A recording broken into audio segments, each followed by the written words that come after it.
రాక హ్మ్.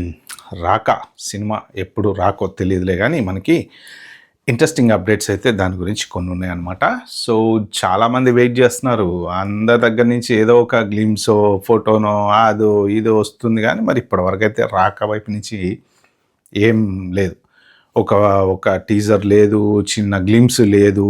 అయ్యంతా ఈ భాష భలే ఉంది. ఇప్పుడు ఫస్ట్ గ్లిమ్స్ అంటారు, తర్వాత టీజరు, ఆ తర్వాత ట్రైలరు, ఆ తర్వాత మళ్ళా ఫ్యాన్ మేడ్ ట్రైలర్లు ఉంటుంటాయి మధ్యలో, ఆ తర్వాత సినిమా అనమాట. సో, ఇన్ని రకాలు ఉంటుంటాయి. సో, వీటిలో ఏ ఒక్కటి కూడా లేదు 'రాకా' వైపు నుంచి. కానీ ఇప్పుడు 'అల్లు అర్జున్' ఫ్యాన్స్ మాత్రం ఈగర్లీ వెయిటింగ్. ఏదన్నా ఒక్కటి ఇయ్యండ్రా మాకు అని చెప్పి అప్పుడెప్పుడు ఏదో జుట్టుతో గిట్టుతో ఉన్నటువంటి ఒక ఫోటో అయితే రిలీజ్ చేశారు. సో, 'రాకా'కి సంబంధించిన ఇంట్రెస్టింగ్ అప్డేట్స్ అయితే చాలా ఉన్నాయి. 'అల్లు అర్జున్' ఫ్యాన్స్ కంపల్సరీ చూడండి ఈ పర్టిక్యులర్ వీడియో.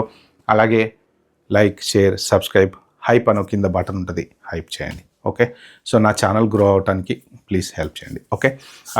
ఏంటంటే ఫస్ట్ ఆఫ్ ఆల్ ఇదైతే పార్ట్ 1, పార్ట్ 2 2 పార్ట్‌లు వస్తుందని చెప్పి తెలిసిందనమాట. ఓకే. ఎందుకు పార్ట్ 1, పార్ట్ 2 చేశారు అంటే దీని వెనక ఫైనాన్షియల్ బ్యాక్‌గ్రౌండ్ ఉందని చెప్పేసి అంటున్నారు యాక్చువల్‌గా. ఏంటి అంటే ఈ సినిమాకి 800 కోట్లు ఖర్చు పెట్టారట. ఓకే. 800 కోట్లు మరి ఒక్క సినిమాతో, ఒక్క పార్ట్‌తో రికవర్ అవుతదా? సో, ఇక్కడ ఇప్పుడు ప్రెజెంట్ ఏంటంటే పెద్ద సినిమాలన్నిటికీ అందరూ భయపడుతున్నారు. ఎందుకు భయపడుతున్నారు అంటే రికవరీ ప్రాబ్లము. సో, ఇప్పుడు 'పెద్ది'కి కూడా అదే అయింది. చివరికి చూడండి 340 కోట్లో, 350 కోట్లు ఆ సినిమాకి ఖర్చు పెట్టారంట.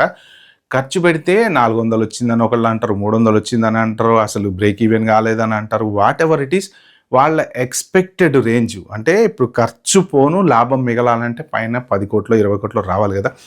ఇప్పుడు అంత పెద్ద సినిమా ఫర్ ఎగ్జాంపుల్ 'పెద్ది' 350 కోట్లు ఖర్చు పెట్టారనుకుంటే కనీసం ఎంత లేదన్నా 150, 200 కోట్లు లేకపోతే పెట్టిన పెట్టుబడి రికవర్ అయితే ఇంక ఉపయోగం ఏముంది?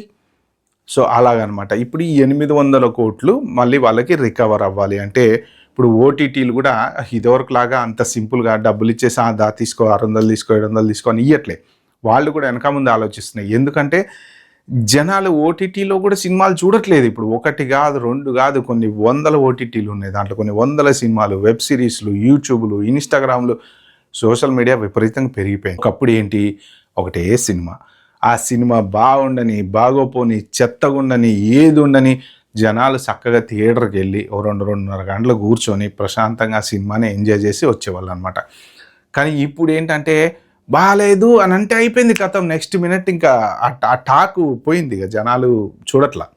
సో, ఇంట్రెస్ట్ పోయింది. బాలేదంట కదా ఎవడు చూస్తాడులే. ఒకప్పుడు బాగలేదన్నా చూసేవాళ్ళు. ఎందుకంటే యూట్యూబ్ లేదు, వాట్సాప్ లేదు, ఇన్‌స్టాగ్రామ్ లేదు, అసలు ఏ సోషల్ మీడియా లేదు, ఈవెన్ రివ్యూలు కూడా లేవు. ఎప్పుడో ఏదో పేపర్‌లో ఏదో ఈనాడు సినిమా పేపర్‌లో దాంట్లో చదువుకొని తెలుసుకుంటే తప్ప వేరే ఏమి లేవనమాట. అందుకని చెప్పేసేసి అప్పట్లో సినిమాలే దిక్కు కాబట్టి బాగున్న బలపని చూసేవాళ్ళు. ఇప్పుడు చూడట్లేదు కాబట్టి ఏంటంటే సో, ఈ సినిమా అంత డబ్బులిచ్చి ఓటీటీ వాళ్ళు కొనట్లేదనమాట. సో, ఇప్పుడు ఈ 800 మరి రికవర్ చేయాలి. రికవర్ చేయాలంటే ఎంత లేదన్నా 800 కోట్ల మీద కనీసం 100, 200 అన్న లాభం రావాలిగా. మళ్ళీ వాళ్ళు నెక్స్ట్ సినిమాకి చేయాలంటే పెట్టుబడి పెట్టిన తర్వాత వచ్చే డబ్బులే లాభం వాళ్ళకి. వచ్చిన డబ్బులు 800 పెట్టి 800 వచ్చిందనుకోండి ఉపయోగం ఏముంటది? సో, అందుకని చెప్పేసి ఈ సినిమాని చాలా పక్కడబందీగా ప్లాన్ చేసి తీస్తున్నారనమాట. అయితే ఏంటంటే మెయిన్ ఈ సినిమాలో ఇంట్రెస్టింగ్ విషయాలు తెలుసుకోవాల్సింది ఏంటంటే గ్రాఫిక్స్, వీఎఫ్ఎక్స్. ఇప్పుడు ఇది ఒక స్కైఫై థ్రిల్లర్ సినిమా. అంటే ఒక 2 కాలాలని, అటు మామూలు కాలాన్ని, ఇటు స్కైఫై కాలాన్ని కలుపుతున్నటువంటి సినిమా. దీంట్లో 4 డిఫరెంట్ క్యారెక్టర్స్ ఉన్నారు. 4 క్యారెక్టర్స్ అల్లు అర్జునే చేస్తున్నాడు. తాత, తండ్రి, కొడుకులు, సో ఇలాంటి క్యారెక్టర్స్ అన్నీ అదొక వండర్. అయితే ఇప్పుడు ఈ స్కైఫై సినిమాకి వీఎఫ్ఎక్స్ ఏదైతే ఉందో అది హాలీవుడ్ సంస్థకి ఇచ్చారంట.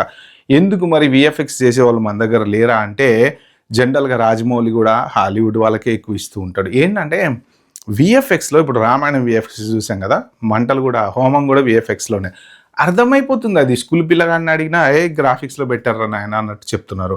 ఇప్పుడు బాణం కూడా ఇలా పట్టుకొని చేసేది కూడా వీఎఫ్ఎక్స్‌లో చేస్తున్నారు. ఏముండదు అక్కడ చేతిలో ఇలా నిలబడతాడు ఆయన. దాన్ని తీసుకొచ్చి మళ్ళీ ఆయన చేతిలో గ్రాఫిక్స్‌లో బాణం పెడతారు.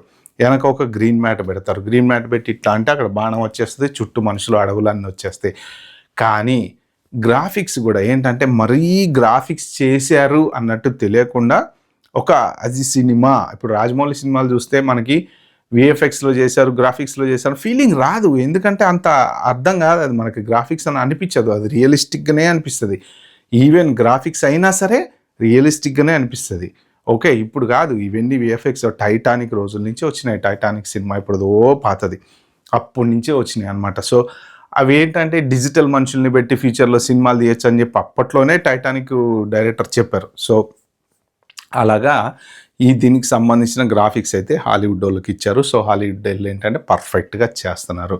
అదొకటి. దానివల్ల డిలే అయ్యేటువంటి ఛాన్స్ ఉంది. కానీ ఈ సినిమాకి సంబంధించింది మాత్రం ఇంత మటికి ఒక పోస్టరో, గ్లిమ్సో ఏమన్నా వస్తది అని అయితే ఖచ్చితంగా అయితే తెలియదు. కానీ next year Allu Arjun birthday ఉంది కాబట్టి most probably next year Allu Arjun birthday టైంకి ఏదన్నా దీనికి సంబంధించిన ఒక గ్లిమ్సో లేకపోతే టీజరో ఖచ్చితంగా వచ్చేటువంటి ఛాన్స్ అయితే డెఫినెట్‌గా ఉందన్నమాట. సో మెయిన్ అప్పటి వరకు అయితే వెయిట్ చేయాలి. కానీ అప్పట్లోపు అయితే అన్లెస్ అంటే ఏమన్నా సడన్గా వాళ్ళు వచ్చి ఏమన్నా మనకి ఇంట్రెస్టింగ్ గిఫ్ట్ ఏదన్నా ఇచ్చి అభిమానులకి ఏమైనా పోస్టరో ఏదైనా రిలీజ్ చేస్తే తెలియలే. కానీ దాంతోపాటు ఇంకొకటి ఏంటంటే ఇప్పుడు దీపికా పడుకొని ఇందులో హీరోయిన్గా చేస్తుంది కదా, ఆమె ప్రెగ్నెంట్. సో ఆమె తొందరగా ఈ సినిమా షూట్ ఫస్ట్ ఆమె మీదనే ఎక్కువ ఫోకస్ చేస్తున్నారు. యాక్చువల్గా దీనికి సంబంధించినవన్నీ దుబాయ్లో సెట్ వేశారు. దుబాయ్లో సీన్లు అన్నీ ప్లాన్ చేసి సెట్ వేశారు, చేయాలని చెప్పి అనుకున్నారు. కానీ సడన్గా వీళ్ళ ఎక్స్పెక్టేషన్కి రివర్స్ అయింది. ఏంటి అంటే యుద్ధాలు అవన్నీ జరుగుతున్నాయి కదా, మరి ఆ యుద్ధాలు అవన్నీ జరుగుతున్నప్పుడు అక్కడికి వెళ్ళి షూట్ చేయడం అయితే చాలా కష్టం కదా, ఇలాంటి సిచ్యువేషన్లో సేఫ్ కాదు. తర్వాత ఇంత పెద్ద పెద్ద ఆర్టిస్టులు వీళ్ళందరూ రానంటారు. అందుకని చెప్పేసి ఏంటంటే ఇప్పుడు ఆ సెట్ అంతా తీసుకొచ్చి మళ్ళీ ఇక్కడ మన ముంబైలో వేశారట. సో ఆ పర్టికులర్ సెట్ ఏదైతే ఉందో దాంట్లో ఇప్పుడు ఇది అయిపోయిన తర్వాత దీపికా పడుకొని షూటింగ్ ఆమెకు సంబంధించినవి అయిపోయిన తర్వాత మళ్ళీ ఆమె ప్రెగ్నెంట్ కాబట్టి ఆమె డెలివరీకి వెళ్తుంది కాబట్టి ఆమె కొన్ని రోజులు రెస్ట్ తీసుకుంటుంది. మళ్ళీ ఆమె బ్యాగ్ వచ్చి షూట్ చేసుకునే వరకు ఆమెకు సంబంధించిన సీన్లు తీయడానికి అయితే కుదరదు. సో అదొక డ్రాబ్యాక్ అయితే ఉంది. కానీ ఇప్పుడు ఈ మధ్యలో మళ్ళీ రష్మికతో కొన్ని సీన్లు ఉన్నాయి. రష్మిక అది కూడా పెద్ద క్యారెక్టరే అంటున్నారు. జనరల్గా అంతకుముందు చెప్పడం ఏంటంటే ఏదో ఒక 10 minutes చిన్న క్యారెక్టర్ మధ్యలో వచ్చిపోయే గెస్ట్ క్యారెక్టర్ అని అన్నారు. కానీ దీంట్లో 4-5 హీరోయిన్లు ఉన్నారంట. దీపిక పడుకొని బిజీగా ఉండే టైంలో మిగిలిన హీరోయిన్లతోటి షూట్ అయితే చేస్తారట. అయితే ఇంకా దీనికి సంబంధించిన అరౌండ్ 120-130 డేస్ షూటింగ్ బ్యాలెన్స్ ఉందంట. అంటే ఇప్పుడు ఏది పార్ట్ 1కి సంబంధించింది.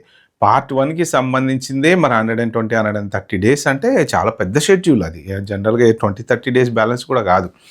సో ఇది అయిపోయిన తర్వాత మళ్ళీ పార్ట్ 2కి సంబంధించిన షూటింగ్ అనేది చేయాలన్నమాట. సో మొత్తానికి ఏంటంటే ఇప్పుడు దీని వైపు నుంచి ఏం అప్డేట్ అయితే వచ్చేటట్టు అయితే ఏం కనబడట్లేదు. సో ఏమన్నా అప్డేట్ ఇవ్వాలి అంటే మాత్రం ఖచ్చితంగా అది నెక్స్ట్ ఇయర్ అవుతుంది. మరి నెక్స్ట్ ఇయర్కి రిలీజ్ అవుతుందా, 2027కి రిలీజ్ అవుతుందా, మరి 2028కి రిలీజ్ అవుతుందా అయితే తెలియదులే. కానీ ఒక భారీ స్కైఫై థ్రిల్లర్ అయితే ఖచ్చితంగా ప్లాన్ చేస్తాను. మరి చూశారు కదా అల్లు అర్జున్ ఇంటి నిండా వెంట్రుకలతోటి డిఫరెంట్గా కనపడుతూ ఉంటారు కదా, అంటే సినిమాలో ఏదో సంథింగ్ డిఫరెంట్ ఉంది. అందరు తీసేటువంటి రొటీన్ సబ్జెక్టులకు కాకుండా కొంచెం డిఫరెంట్గా అయితే ఖచ్చితంగా ప్లాన్ చేస్తున్నారు డైరెక్టరు. సో కాబట్టి వెయిట్ చేయాల్సిందే. మొత్తానికి అది ఇంట్రెస్టింగ్ అప్డేట్స్ ఏంటంటే ప్రస్తుతానికి షూటింగ్ అయితే బాంబేలో చేస్తున్నారట. దీపిక పడుకొని షూటింగ్ అంతా అయిపోయిన తర్వాత ఇంకా వేరే హీరోయిన్లు అయితే స్టార్ట్ అవుతారు. ఇంకా షూటింగ్ చాలా బ్యాలెన్స్ ఉంది. మరి అప్డేట్స్ అయితే మాత్రం ఏ వచ్చేటట్టు లేవు. ఓకే ఫ్రెండ్స్, ఈ వీడియో కనుక మీకు నచ్చింటే please like, share, subscribe to my channel. Thank you, bye, have a good day.